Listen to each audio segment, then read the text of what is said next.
I've been through sunset twice. It's an uncomfortable position to be in, but there is a learning curve there that I think all of us in state government can do better. Once with the Texas Youth Commission, and then again with the Texas Higher Education Coordinating Board. I want to speak to you primarily first about the allegation of a lack of transparency or opacity. I think it's real. I've had a difficult time gaining a basic knowledge from your website and from other sources about what exactly is the intent and purpose for the request for the permit. I think there's an opportunity for you today or tomorrow to hit the reset button and be serious about becoming more transparent, especially with the people who are going to be affected by your proposal and your request for a permit. 40 years as a Army veteran, a life scientist, orthopedic surgeon, I know that science is not exact. And in fact, we oftentimes throw away science when there's new research and new conditions. And I will tell you, hydrogeology is not an exact science. So all of these predictions that we're being given are not known knowns. But the known known that we do have is that the permits given by the Groundwater Conservation District exceed 3 times the recommended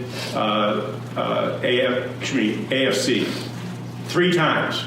They've already given that. So there's no more water for your organization to be able to be permitted.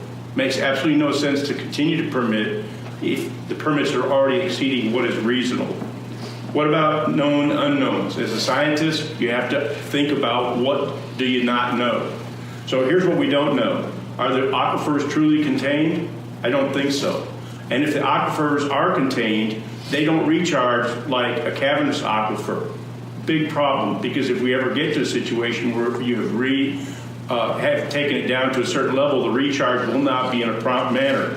The Stevens studies that was commissioned said the GAN was not well suited to accurately evaluate impact to surface water within the district. It's a pseudoscience. What about unknowns? The what ifs.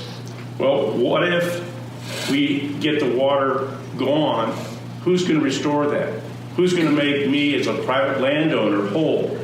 We run a small grass-fed cattle operation, not far from where you're proposing drilling wells.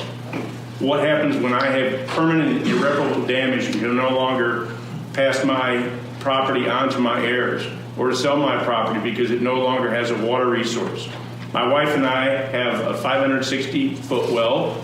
We don't use it.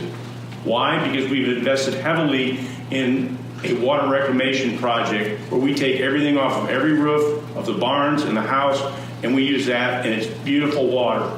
Become a better steward of the water. We can share this. We can do this together. I ask you to hit the reset button and work with us. Hold hearings in the district. Work with the people who are already permitted. Work with the Groundwater Conservation District, but mostly work with us landowners who purchase the right to capture the water underneath our property. Thank you for your service. And it's doctor, is it? You say you're an orthopedic surgeon? Yes, sir. I went to medical school at the University of Health Science Center in San Antonio and trained at the Brooke Army Medical Center. And thank you for your service. You said, what, 30 or 40 years in the Army? 13 years in the Army. 13? And in orthopedics, I went on to become the president of the American Academy of Orthopedic Surgeons. Wow. Well, thank you again for coming and for your remarks. Thank you.